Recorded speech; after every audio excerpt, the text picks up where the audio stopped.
All right. So, hi, Martha. Hi, Isaac. How are you doing today? Okay. Yeah, we're going to speak tout en anglais aujourd'hui. Okay. Ça ne vous embête pas. Very good. Yeah. Okay. Natalie's here. Hello, James Coons. How are you? I'm well. Doing Yeah. doing fine, all things considered. Yeah. Awesome. Yeah, You're at school in your office, aren't you? I am. Yeah, Yeah, I recognize the Laurentide. yeah. That's pretty automatic. Now, I can promise not to keep people any longer than the class goes because I have to teach it at 2. So, Sure, no problem. No, we're really glad you're here.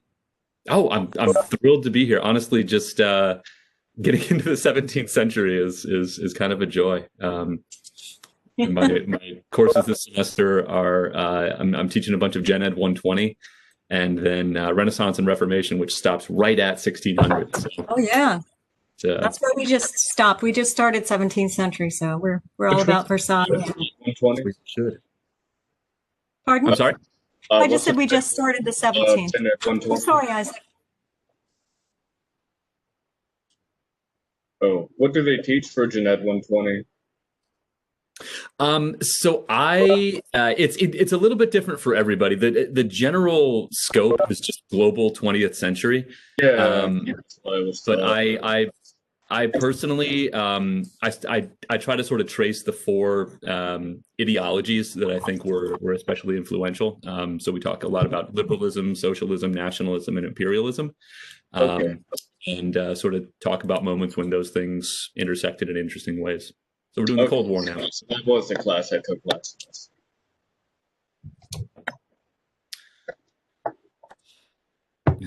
Okay.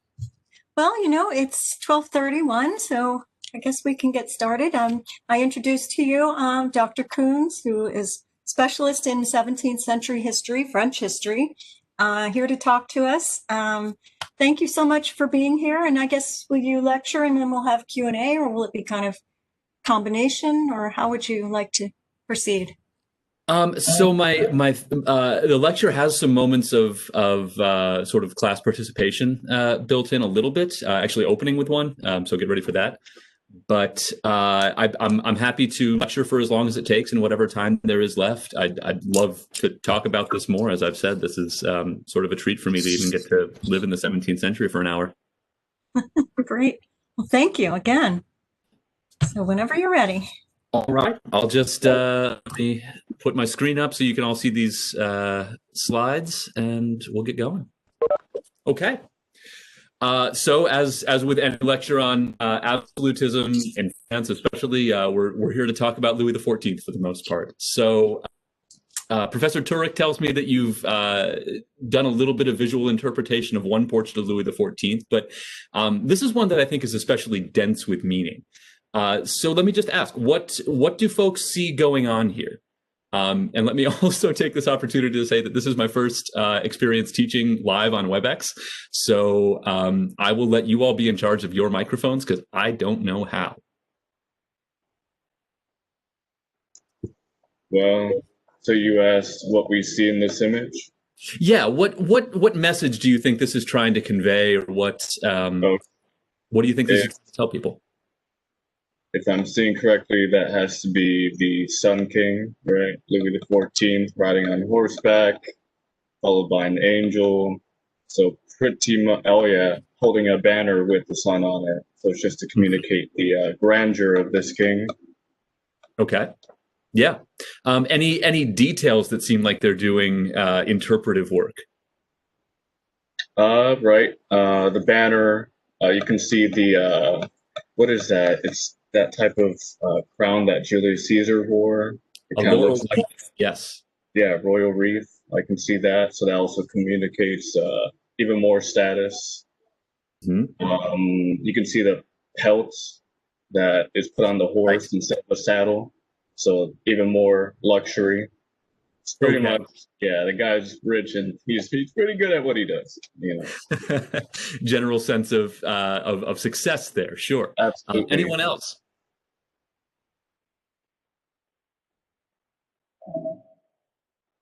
Oh, you can raise your hand here. Great. Please. He's being crowned by an angel, so there's kind of like a divine right to rule situation. Precisely. Yes, exactly. I'm glad Isaac mentioned the laurel wreath as with Caesar. So it's not just divine, but also reaching back in history. So there's sort of a tradition behind it that adds some oomph to his claims to power as well. Other thoughts?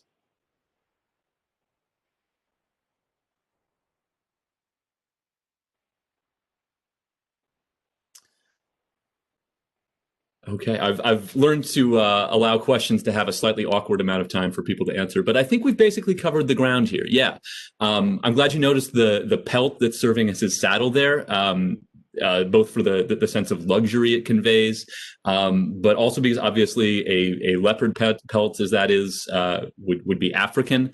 It suggests a sort of world mastery beyond just the confines of the hexagon.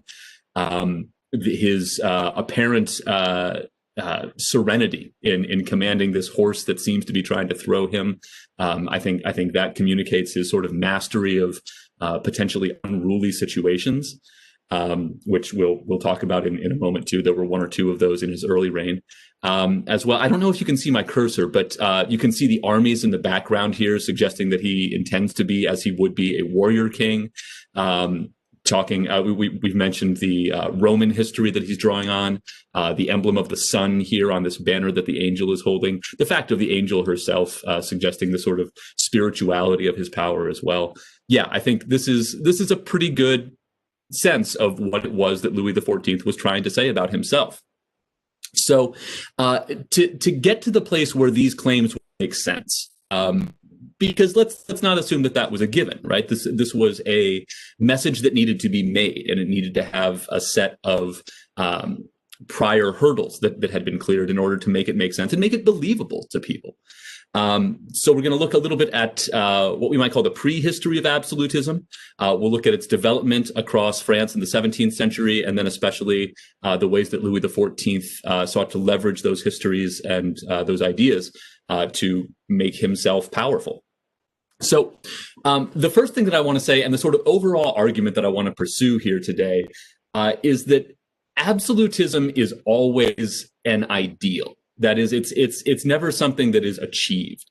Louis XIV, historians now broadly agree, was probably the person to most closely approximate the idea of absolutism that had been laid out, but he never really gets there. There's never the truth, the way that theorists would have said that whatever the king says goes, the king's word is law, these sorts of things. So talking about why that ideal would be useful, even if it was known that it would never be achieved, and what Louis XIV did to approach it more closely than kings before or frankly after him would. So in the first place, where absolutism comes from, the first person to use the terminology, there we go, is a French theorist from the era of the wars of religion named Jean Bodin. Bodin was kind of a jack of all trades intellectually. He both wrote the Six Livres de la République, but he also wrote a work called La Démonomanie des Sorcières, the demon love of sorcerers. I think that's a detail I'm throwing in because I think it communicates the kind of diversity of interests of especially 16th century thinkers, but also just how intertwined ideas of spiritual power were with political power, that one of the leading authorities on witchcraft was also a leading authority on political theory. This was not an accident. Is that a hand? No, somebody just came, sorry. Still getting used to WebEx noises. In any case, Jean Bodin was himself educated in the humanist tradition, the sort of Renaissance style of a more applicable, more secular, if certainly not unchristian style of education. He became a lawyer.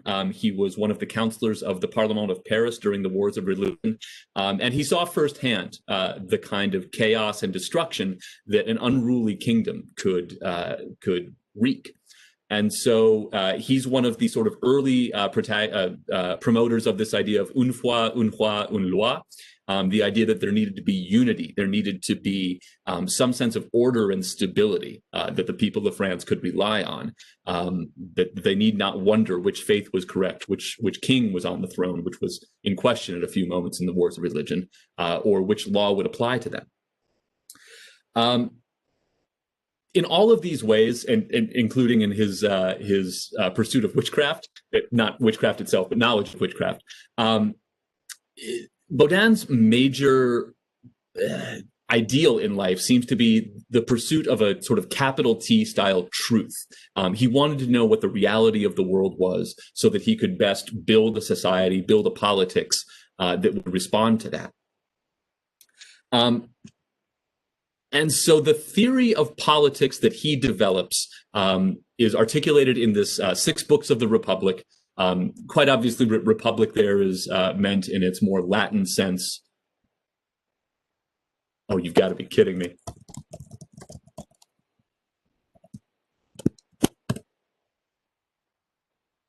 Okay, am I back? Am I here?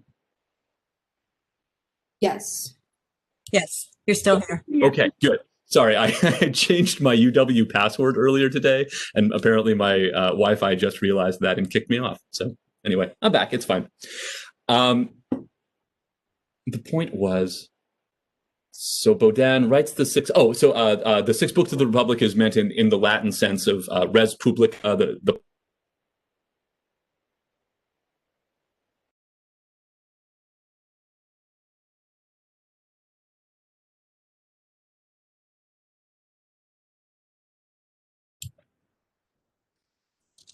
I guess he's coming back in a minute.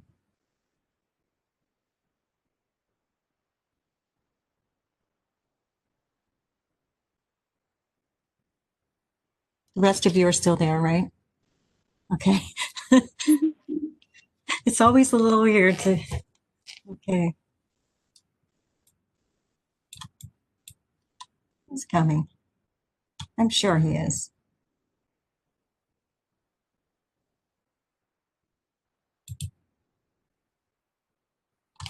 Just make sure he hasn't emailed me.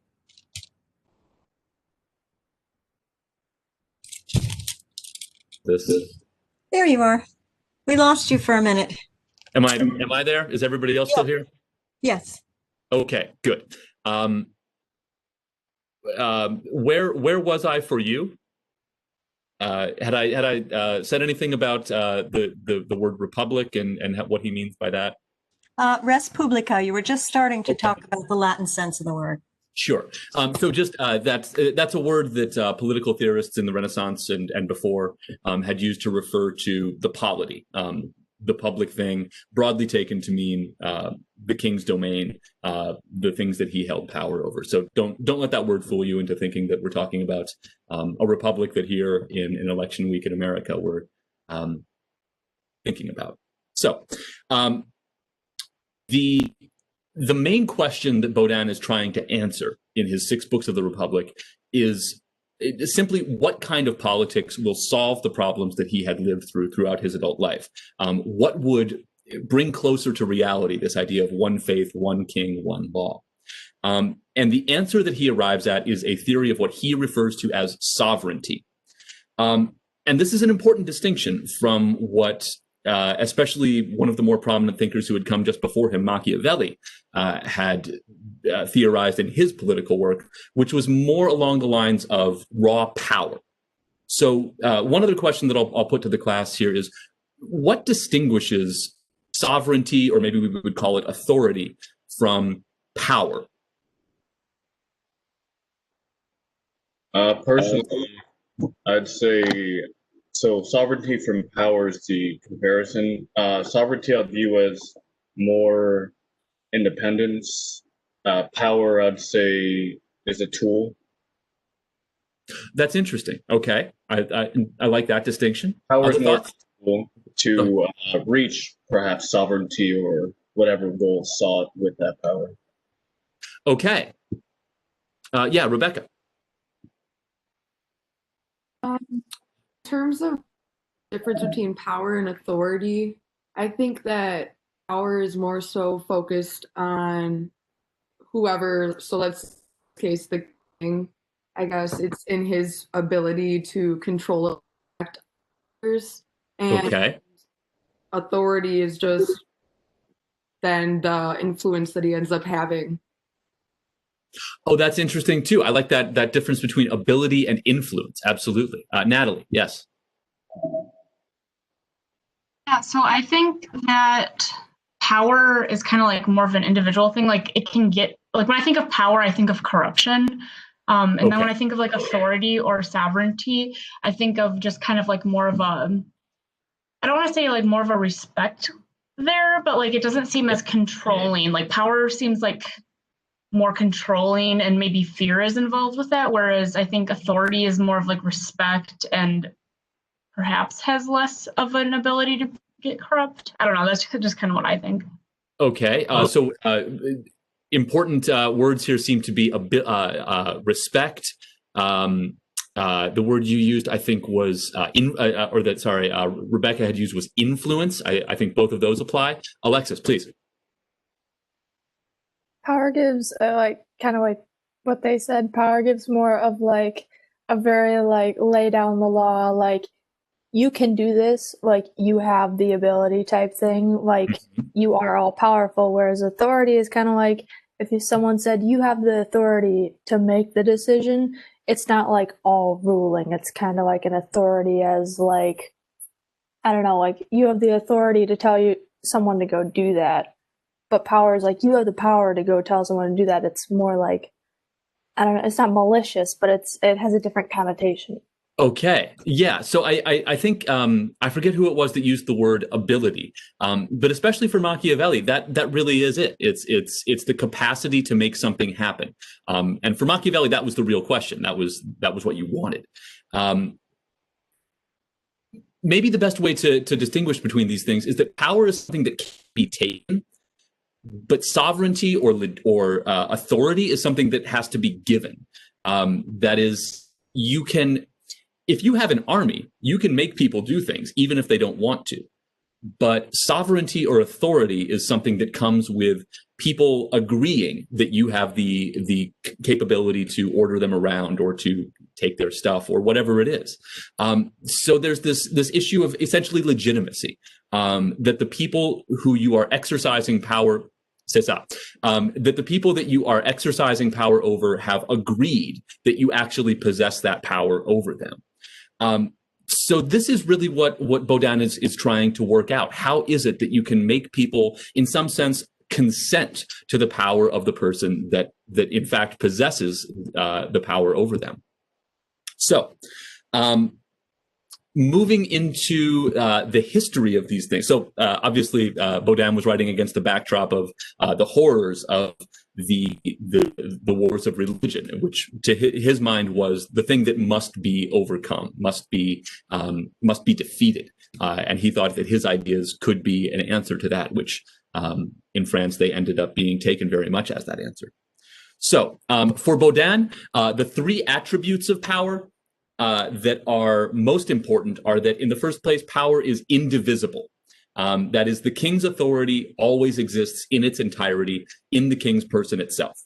And he might loan out some of his power, perhaps to his intendant, perhaps to his parlement, whatever agency or authority might go out into the provinces to execute the king's will. They would carry some of the king's power with him, but it was always his. It was never their own, which would become an issue in a couple of rebellions that would come up. So the power can be sort of parceled out, but it can't ever be actually divided. All authority ultimately rests in the hands of one. And it's important to say that Baudin recognized that there had been republics or other sort of consular forms of governments. So his language is always that it can be a man or a group of men. Obviously, in France, we're not talking about women in power. Have you guys talked at all about the Salic law? No? Okay. So here's the crazy thing in France. There is a law that has been interpreted, in fact, misinterpreted, that says that no queen can ever hold power in France, at least not officially. In fact, the law is so misogynistic that the finding is that when you are tracing inheritance of the next king for the throne, you can't even trace through the body of a woman. So if you have two lines of inheritance and one passes through a woman, that line is invalid.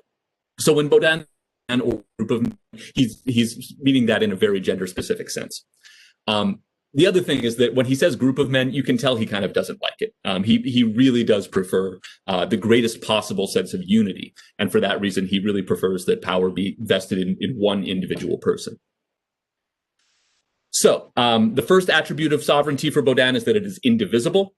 The second attribute is that it is absolute. And this obviously is where the broader title of his theory would lie. That is, there is no appeal. That the person who actually wields final power, their word is it. When they have made a decision, that is the final decision. There's no recourse. There's no appeal. As far as earthly authority, at least, he is it.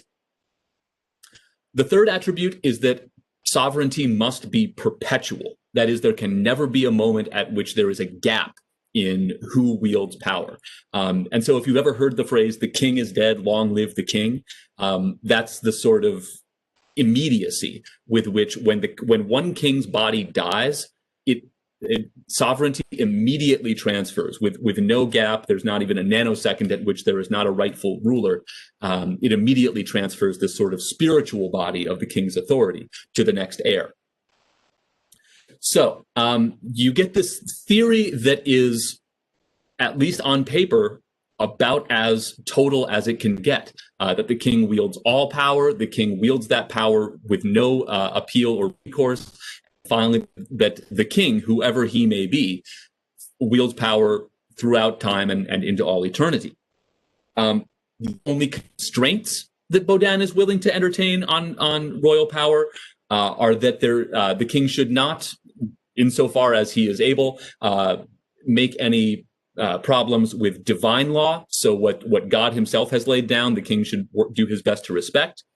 He should respect natural law. That is the sort of conscious knowledge that all humans have of right and wrong.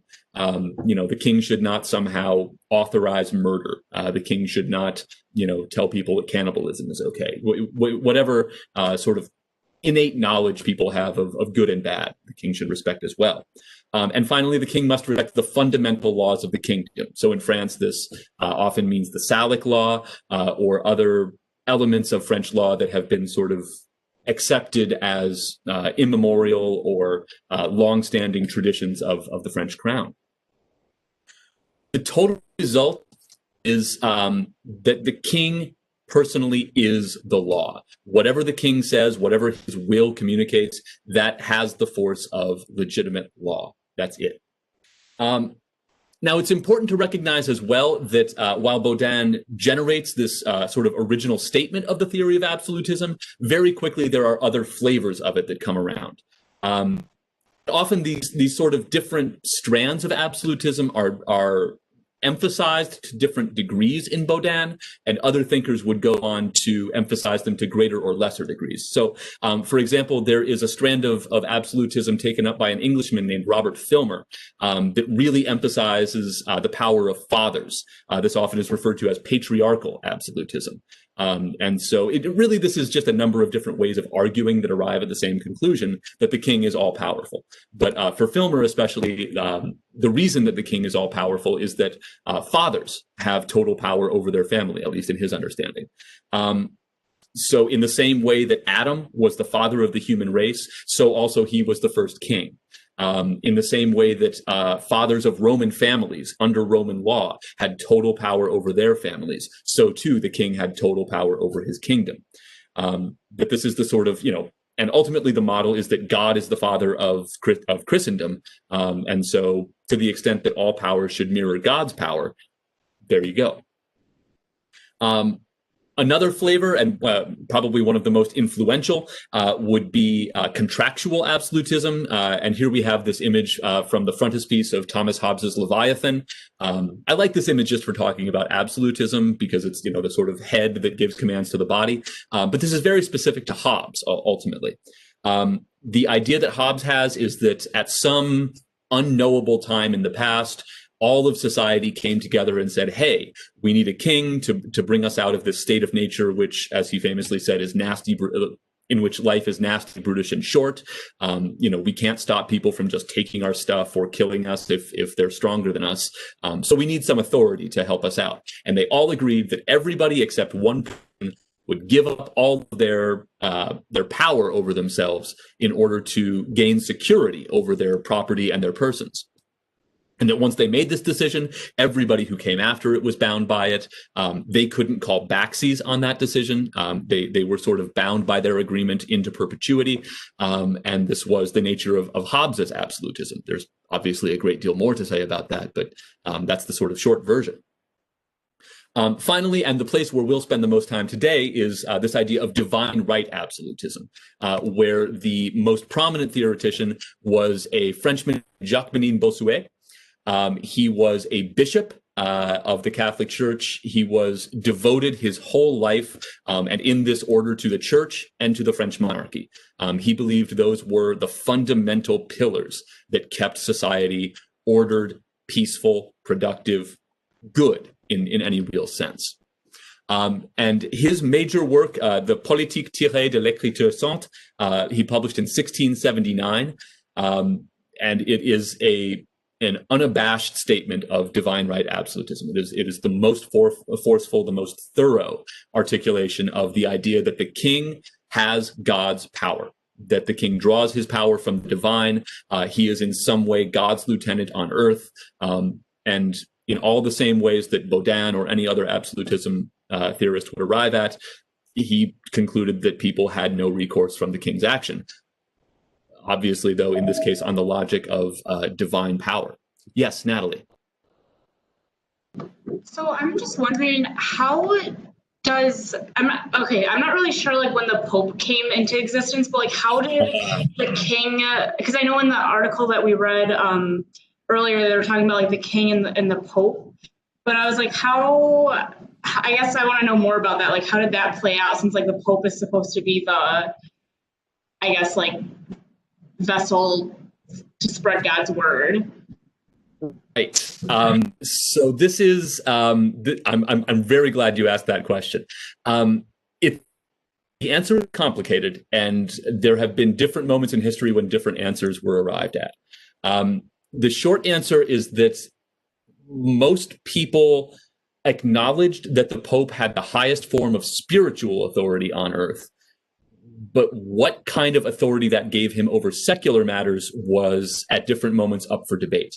There are times, especially in the late medieval period, when that means that, I mean, if the Pope controls salvation, he controls everything else, was the answer that people arrived at, because salvation and spiritual power was the best or most important kind of power that gave the Pope the ability to, cast down emperors at various moments, to exercise a fairly robust power over secular affairs as well.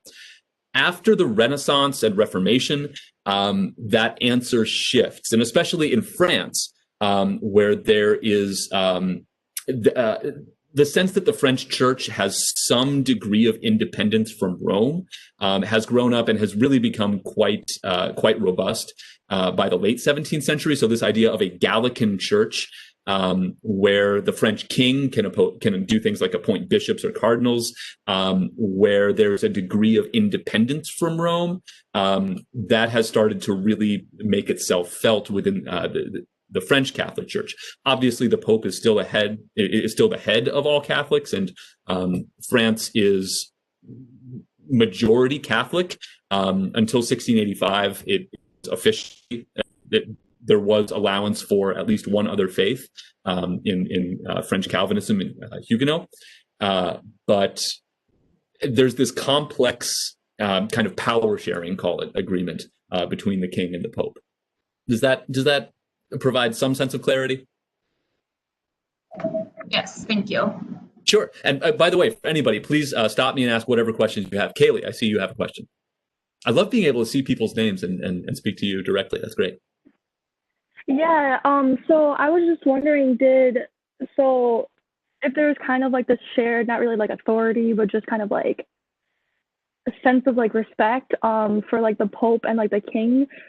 Did the Pope like support the idea that the kings had absolute power because of like their lineage and how they like believe they can like be drawn back to like the lineage of like Adam and all of that? Did they support that, or was it like more of the Pope like support that and believe that to be true, or was there like conflict like between that? I suppose it depends somewhat on the Pope and somewhat on the King.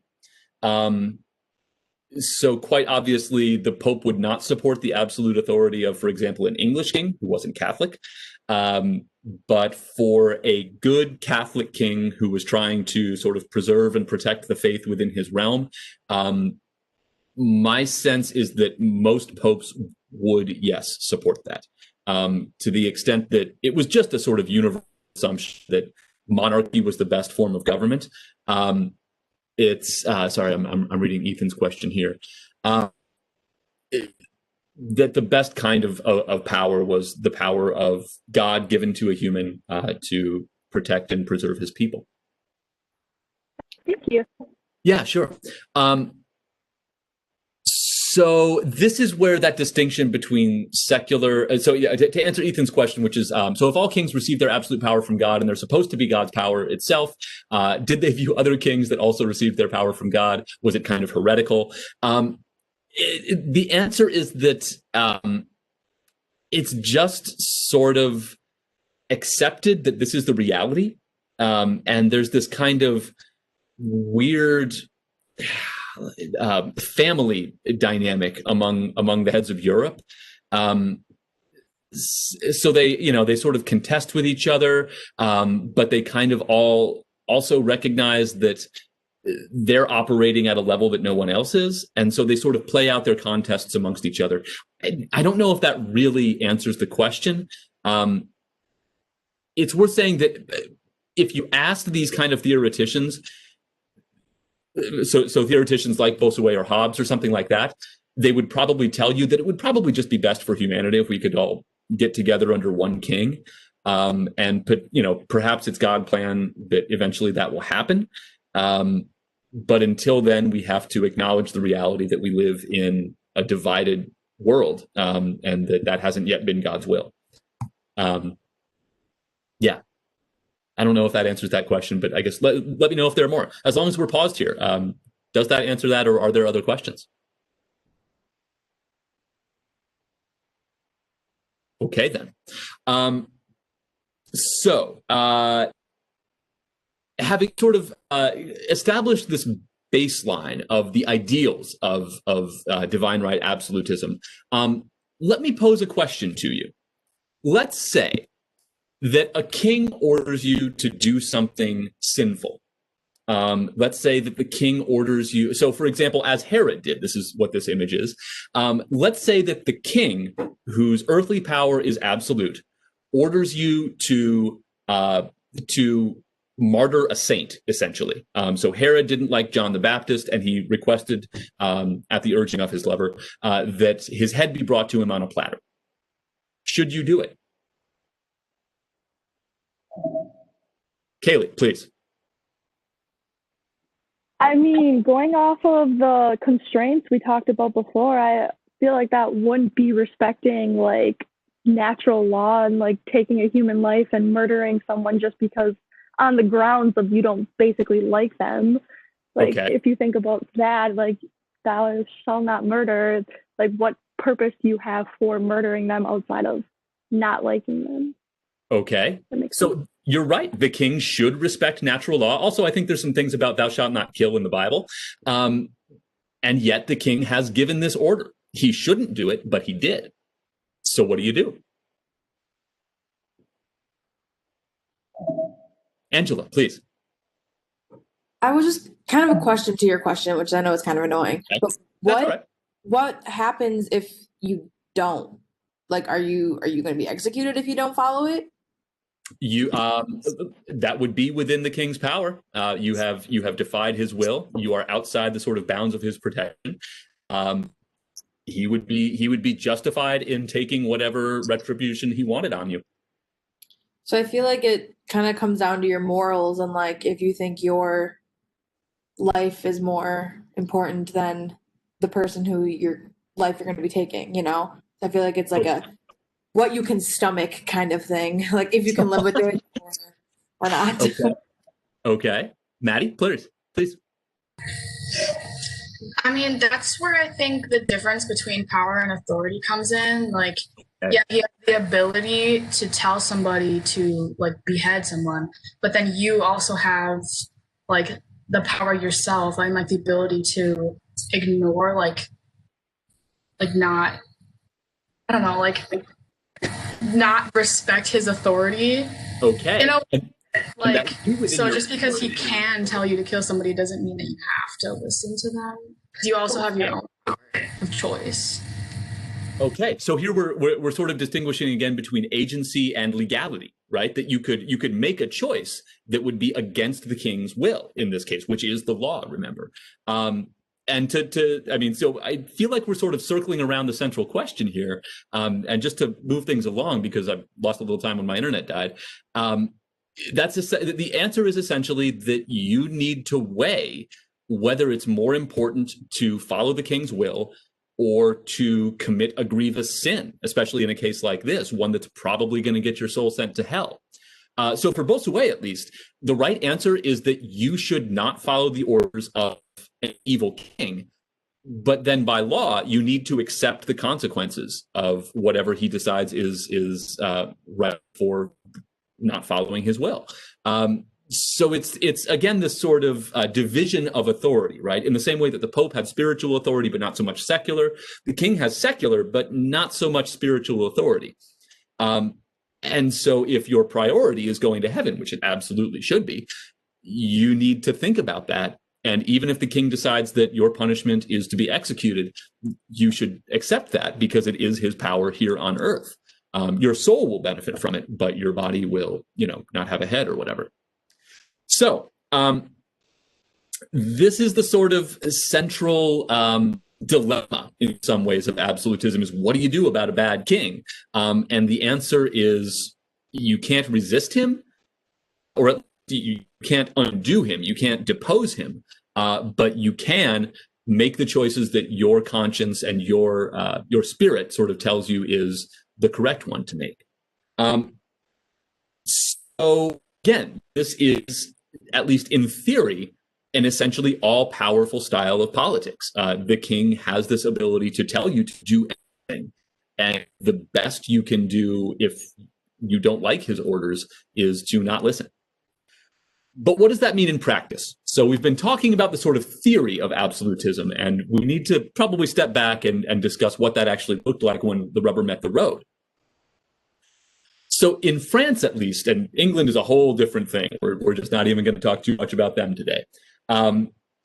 In France, absolutism has a relatively successful history, at least up until the 18th century or so. The foundations were laid very initially by Henry IV, the king who emerged from the wars of religion, but especially were solidified under King Louis XIII, and especially under the leadership of his major minister, Cardinal Richelieu.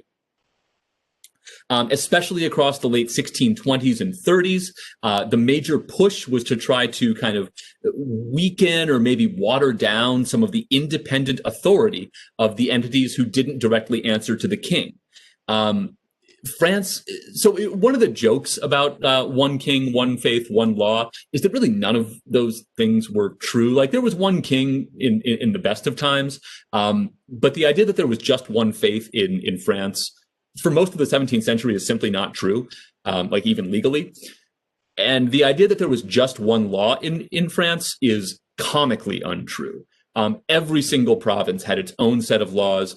Most provinces had incorporated into the kingdom at different historical moments, and they had come in with sort of different kind of sweetheart deals with the king.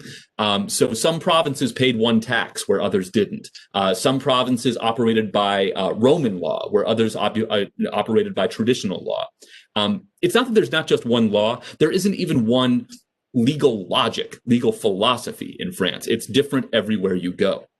And so one of the major pushes of Cardinal Richelieu under Louis XIII was something to solidify, to unify, especially the legal apparatus of the French kingdom.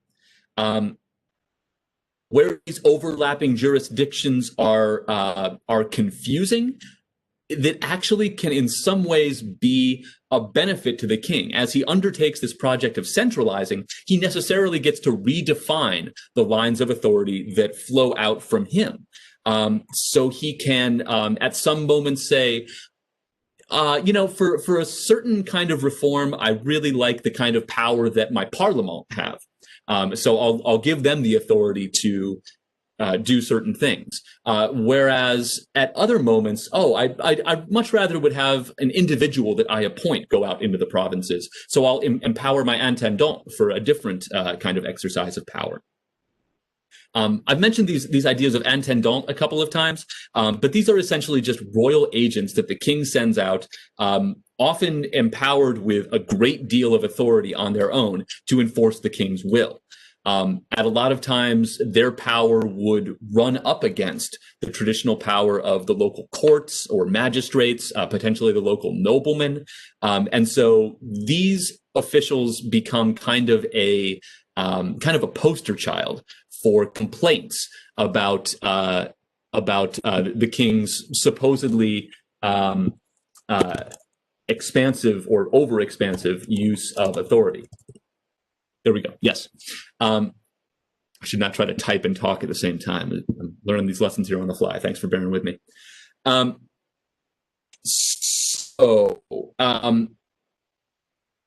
Sorry, where was I? Okay, so he sends out these intendants. He tries to unify these different lines of authority. One of the major pushes, especially that Richelieu had made, was simply to co-opt in kind of self-interested ways the different stakeholders in different places or at different levels of France's kingdom. So, for example, whereas historically nobles had been these autonomous power brokers within their provinces or within their areas where they held power, Richelieu would try to essentially buy them off. He would use the king's treasury to simply give them pensions that they sort of couldn't say no to. He would arrange favorable marriages, especially with his own family. He would make sure that they got the appointments or the honors or whatever sort of bauble a particular noble wanted. And so a number of families who aligned themselves with the monarchy came out way ahead of the 1620s and 30s. They sort of monopolized royal favor in these ways that the king could sort of rely on them to do his bidding in ways that create conflict with other nobles, but it tends to be that the nobles who are friends with the king come out ahead of those conflicts. So at the same time all of this is happening, there are major military reforms so that nobles don't raise their own armies anymore. It is attempted to be made more true, and by the end of the 17th century, it is effectively true that the army is the king's. So instead of just asking the Duke of Burgundy or the Prince de Condé or whoever it was could you raise me an army of these many men so we can go make war on Spain? The king would just do it on his own. Especially by the late 17th century, he has the bureaucracy, he has the treasury, he has the apparatus that he needs to field his own army rather than relying on noble armies for his force. So, can I pause and answer any questions about the sort of pre-Louis XIV foundations of absolutism?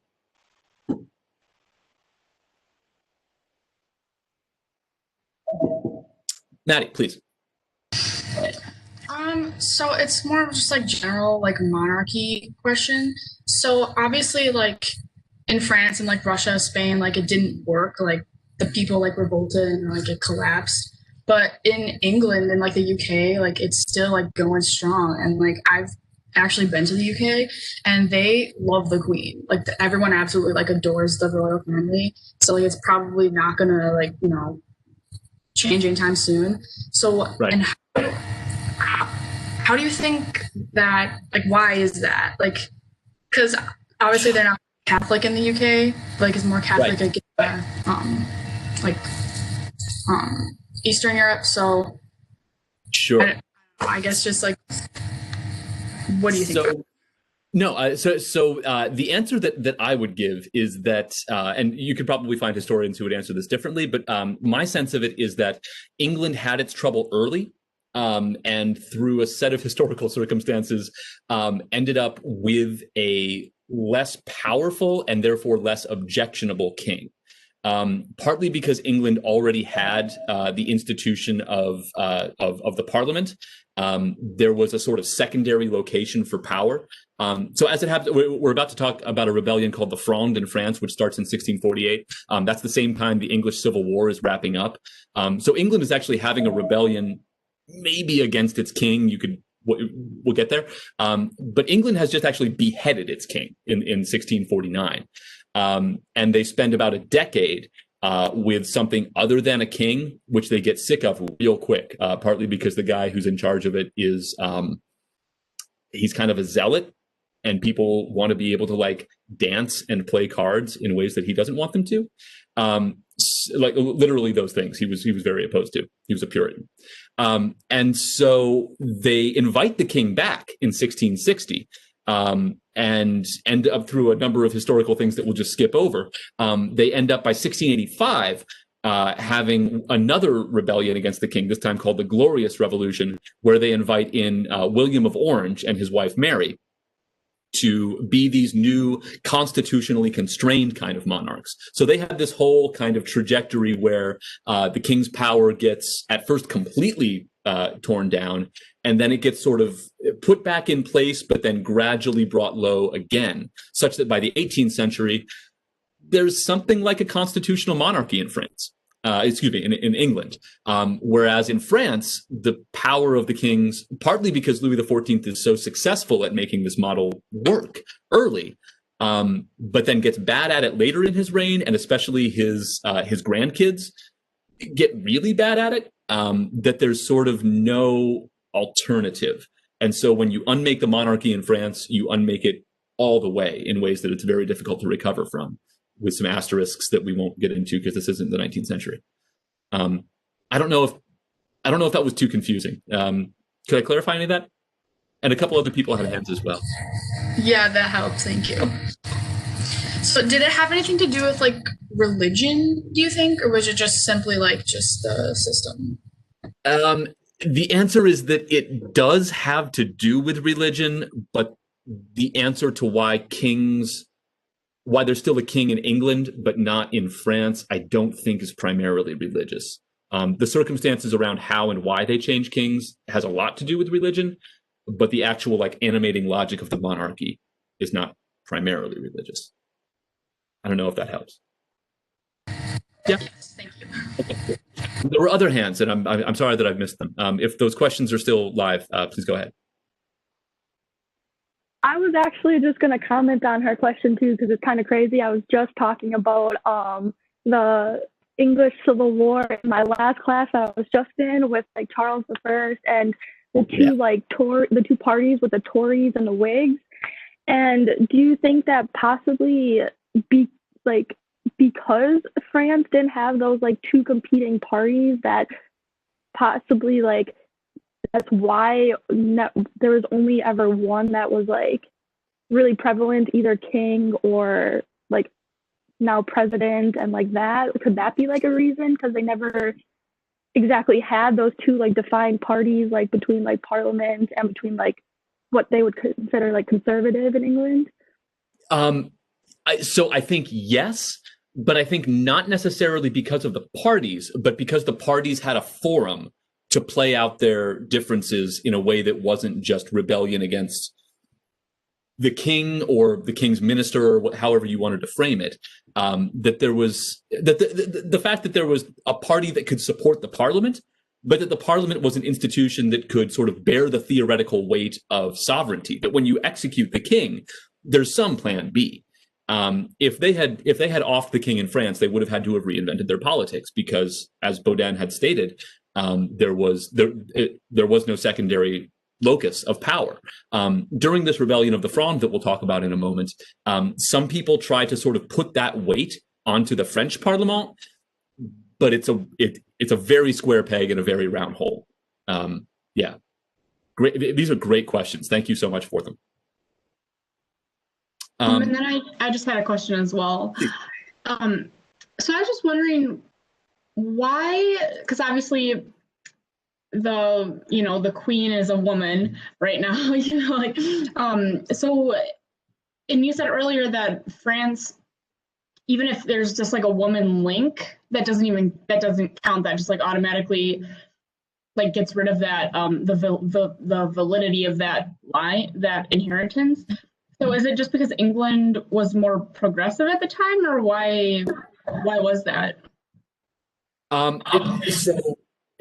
Historically, that interpretation of the Savage Law got invented in the early 14th century because there's a moment where to trace the sort of shortest lineage to a new king would have actually put the King of England on the French throne. And a lot of people in France don't want that. Yeah, right. Kaylee has the correct reaction. So they sort of backfill a theory that will find a way, and also has the benefits of misogyny in the 14th century. That makes sense to French people, that they can sustain that intellectually, and also it keeps a Frenchman on their throne, which they prefer. So it's so much of this is just down to the sort of weird accretion of historical accidents. But that's the answer. They make it up so they don't have to have an Englishman. Yeah. So speaking of making things up, Louis XIV's early reign. Let me plow forward here because, like I say, I don't have a lot of time to play with at the end of class. Louis XIV takes the throne in 1643 when Louis XIII, his father, dies. Louis XIV, as you might have seen from the dates of his life, born in 1638, so he's 5 at the time that he takes power. The age of legal majority in France is 13. So everybody knows there's going to be 8 long years when you have something other than a recognized adult king legally on the throne. What you have instead are, do I have an image of them? Sorry. Nope, I don't. What you have instead are the rule of the Queen and the Prime Minister, Queen Anne of Austria and Jules Mazarin, who is an Italian cardinal who just has kind of made his way into the French royal court. And given France's, as we've covered a little bit, endemic xenophobia at this moment, and frankly still, there is a major outcry against the perceived abuse of power by these two foreigners, which ultimately culminates in a 5-year civil war called Fronde, runs from 1648 to 1653. So you might notice, by the way, that it keeps going for 2 years after the king is adult and legally holds power. So it's pretty entrenched by the time he becomes an adult. There's a lot that we would say about this, but I'll just sort of skip to the end. That this rebellion and all of the order and tumult that comes from it sort of puts a premium on stability, especially at the center of power, right on the throne, especially in the minds of educated elites. Well, frankly, probably Louis XIV himself.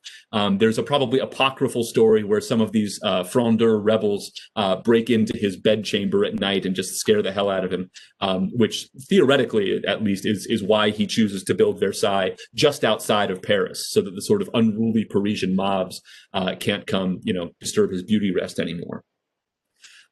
So the legacy of the Fronde, this sort of formative rebellion early in Louis XIV's career, really persists even as Louis XIV takes up his personal reign in 1661. This is with the death of Cardinal Mazarin, who even after the Fronde had remained really the central figure in French politics. He more or less ran the show. The teenaged Louis was very busy with other things, especially Mazarin's niece. Which there's a really good letter that he writes to scream at Louis. I've tried to arrange this marriage with a Spanish princess. You got to knock it off. Anyway, I ran across that in the archives by accident. It was the greatest moments of my life. In any case, so after 1661, Louis XIV is at least theoretically in power on his own. And this is a choice he makes. Up until this point, French kings had largely ruled through the authority of their ministers. But Louis declares that all the decisions are going to be his, that he will approve whatever policies the ministers want to put into place, and that he is not going to have the sort of centralized figure of a prime minister at this point, and he never does again. So it's worth saying that Louis is operating on kind of a theory of absolutism that would make the declaration that l'état c'est moi make sense. It's something that he might have said. We're pretty sure historically he never said it, but it's a handy quote to sort of express his notion of where his power lay and how it operated. So the monarchy under Louis XIV certainly does get stronger, but it's important to note that it's limited in some really important ways. And while he always strives to achieve absolute power, he never really pulls it off. So let's talk about that sort of attempt and reality here for the last portion of this. Probably the best location to think about all of this is at the Palace of Versailles, which is the centerpiece of the royal court after the 1670s. It's after the 1680s. It's essentially where the king is after 1682. The palace itself is an expression of the king's power. There's a whole book about just the way that the layout of the gardens and the fact of creating the gardens themselves was supposed to be this sort of metaphor for Louis's command over his kingdom, right? That he had this sort of mastery over nature and over geography that would allow him to transform what had traditionally just been a little hunting lodge outside of Paris into the greatest castle in Europe. So again, the sort of headline is that the Palace of Versailles is the expression of absolutism. And so historians for a long time kind of took that at face value. And they watched as Louis sort of invited the nobles to the palace and had them, spend all their money on, lodgings and the lavish clothes that it took to participate at court. That this was seen as essentially Louis's victory over the nobles, that he had sort of humbled them and forced them to do these kind of trivial things that they probably didn't really want to do. So it is true in some sense that nobles who come to Versailles have to spend a great deal of money, and they do participate in these kind of, we would look at it as inane rituals. We'll talk about in a moment, that would seem kind of humbling or maybe even kind of embarrassing. But the reality is that these nobles wanted to be there, and they got things they wanted from the king by being there. So the one early historian who looked at this referred to Versailles as a golden cage, where the nobles would come and Louis would keep his eye on them, and they wouldn't be out in the provinces where they could stir up trouble. But again, they maintained pretty good power in their provinces. In many cases, they maintained military power, at least in some regard. And at the end of the day, they remained very powerful figures, and some of them arguably became more powerful by participating in court. So let's look at what this means. In the first place, there's just not that many people at Versailles at any one time. Sorry, I want to get to that in a second. Potentially, there were a few hundred. I mean, just given the room space that a noble entourage would take up, you could have a few hundred noblemen living there at any one time. There were something like 200,000 nobles in France. So this is at best a tiny fraction of the most elite nobility. So just from the get-go, we're not talking about, sort of humbling the entire second state of France. Those who are there tend to be the most powerful nobles. And in that way, they become this kind of hub. They become the kind of middlemen for their clients or their family back in the provinces for them to get things from the king. Oh, we need the king's engineers to come drain a swamp, or our roads need to be repaired, or we'd sure like a break on these taxes. They would send those requests to the nobleman, and depending on the noble's favor with the Sun King, he would get them or not. So in that way, cultivating this relationship with the Sun King became kind of the central task of life at Versailles. It was desirable to be near the king. It was desirable to participate in these rituals which would grant you proximity to the king. That is, these first connections between the individual noblemen who occupy Versailles and the person of Louis XIV, who, remember, is the sort of locus of all power in France.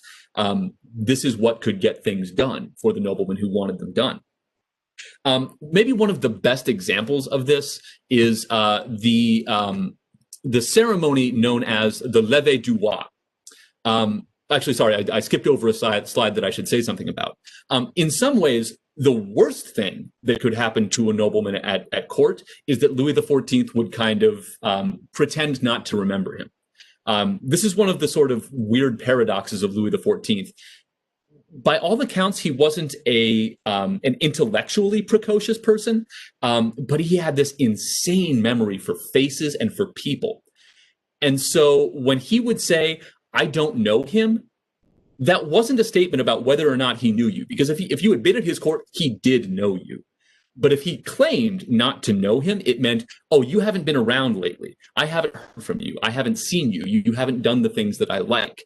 And so in the same way that Mariah Carey claiming that she's never heard of Ariana Grande is kind of ridiculous, so Louis XIV saying that he didn't know some particular powerful nobleman was just the death knell for that nobleman's fortunes at court.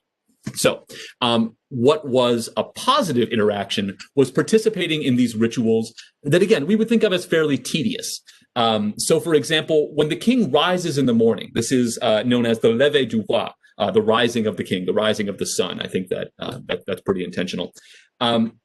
When he wakes up and he gets dressed in the presence of all the highest courtiers. And to be the individual who handed the king his bed shirt, or who helped the king put on his jacket, or whatever it was, that was a tremendous honor. And so not only does it give you this kind of status as the guy who's doing those things, but it gives you a moment of personal connection with the king. And so if there was a way to sort of slide in that, "Oh, hey, my son really needs a good position in the army," this was the time to get that done. Or one of my clients back home, he really would like a promotion. This was the time that you could make those requests and get that policy enacted that you wanted. So it's this sort of weird thing where getting to do these trivial, potentially demeaning kinds of tasks brought with it a sort of power. One other facet where historians for a long time saw a diminution of nobles' power was in the army, which expands tremendously under Louis XIV. And at first glance, you would assume that the king fielding his own armies instead of asking noblemen to assemble armies that the king would then try to take out on campaign, that would make the noblemen weaker. And that was the historical argument for a long time. Today, what we tend to see is that these noblemen, while they're no longer the independent leaders of a force themselves, what they get to be is instead officers in the king's army, which is bigger and which pays better, and which does a lot of things for their sense of honor and sort of martial valor as noblemen, which I don't know if you've talked about it much, but like the identity, the animating feature of the Second Estate in France is that they are the ones who fight. If the First Estate, the clergy, are those who pray, and the Third Estate, the commoners, are those who work, the Second Estate is those who fight, and they like being in the army. And the fact that Louis XIV styles himself a warrior king, that he starts all kinds of expensive and unnecessary wars, they like that. It gives them a chance to get out on the battlefield and prove what valorous, manly men they are. So the expansion of the army, the construction of Versailles, simply the tactics that the king uses to sort of co-opt the interests of the nobles. On the one, yes, it does give the king more power and it gives him the ability to get things done. But in the final analysis, it seems not to be at the expense of the Second Estate. It seems not to be because nobles were sort of robbed of their power. depending which historian you listen to, and depending how Marxist they are, this really comes at the extent of the third estate. That they are the ones who end up paying higher taxes. They are the ones who end up being conscripted for these huge armies. They are the ones whose prerogatives and capacity to choose for themselves ends up being stymied. So the model that historians have kind of landed on is what gets often referred to as negotiated absolutism. That is, that the king could get more stuff done. He had to do it with the buy-in of especially the powerful elites in his society. First and foremost was the second estate, but other entities down the line. That the king couldn't just get, for example, the Parlement of Paris to register whatever laws he wanted. He had to make sure that he was, sort of sweetening the deal for them as well. That if he wanted to ask some province for more taxes, that he had to probably negotiate with the elites of that province to make sure that they would ratify and agree to collect the taxes. Because at the end of the day, even if he does have a greater sway with nobles, they could always kind of drag their feet, or they could always just say no and sort of force the king to go a different path, and that's a headache. So it's in the king's interest to kind of lead both with the carrot and ultimately with the stick, because he is the king and he does have this giant army. But the stick is not as powerful as Louis XIV himself would have you believe.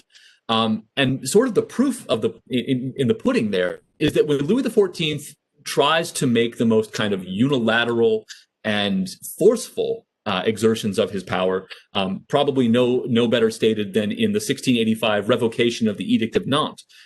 This is essentially a statement that there can only be Catholics in France. If you're not going to be Catholic, you really need to get out. He tries to make that happen, and it is probably the worst decision of his reign.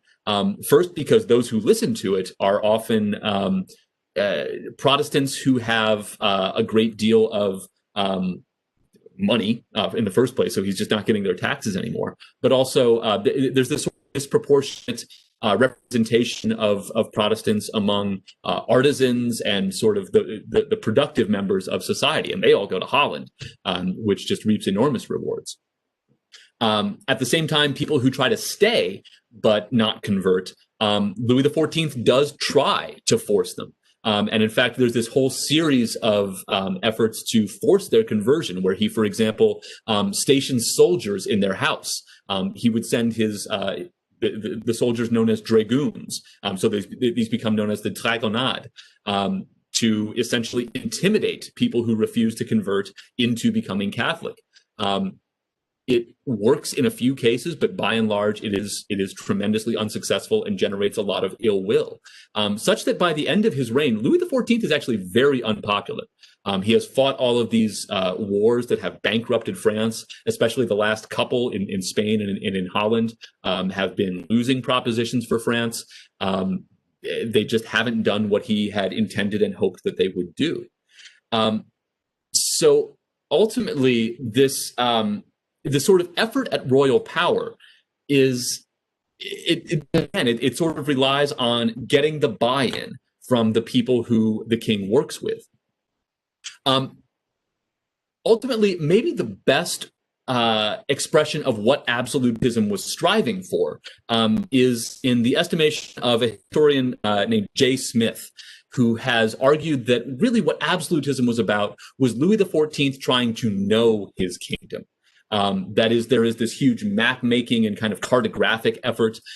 There's a big sort of sending demographers out so that Louis XIV will know how many people live where, what kind of work they do, all these things. So that in this kind of sense of with power comes knowledge, the king would be able to enforce his will more effectively, because he would know on whom and where and in what ways his power was being adhered to or not. So to wrap up here, if absolutist sovereignty in Baudin's language is sort of this issue of making people agree that you do have power over them, it helps to be nice or to give them things that they want rather than being confrontational. So for the person who referenced Charles I in England, that is the wrong approach in historians' estimation. Charles I, for background, had tried to force English people to do a number of things they didn't want to do, and he got his head chopped off. Louis XIV was more willing to give a little bit, to moderate his requests, to sweeten the pot for the people that he was dealing with in ways that would make them want to work with him. Once again, and just to sort of wrap it up, absolutism is a relative term. It exists in theory, never really in practice. And yet, the effort to approximate that theory really does lead to a more centralized, more powerful monarchy, at least for as long as the monarch can kind of work the system to make it successful for him. So that's what I have to say about absolutism, and I'm happy to answer any questions or explore other things that we sort of left by the wayside.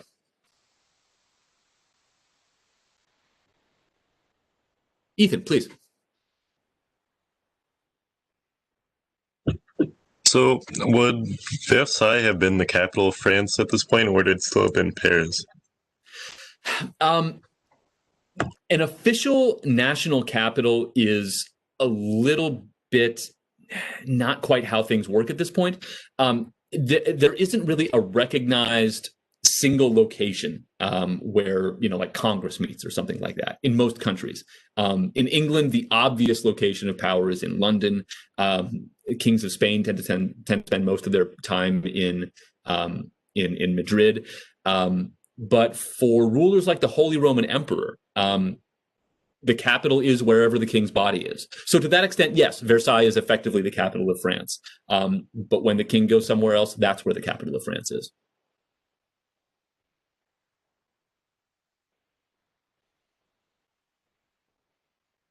Other questions?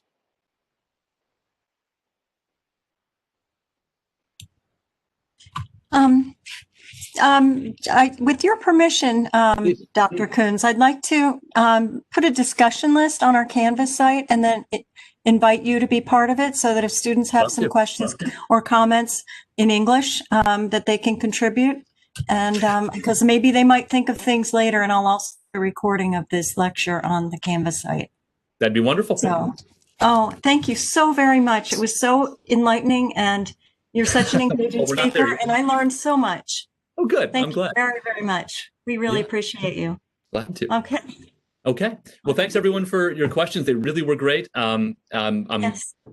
to have been here, and everybody stay healthy and make the best of this weird time. Merci beaucoup.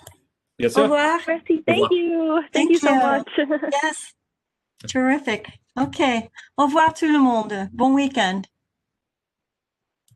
Bon weekend. Merci. Au revoir.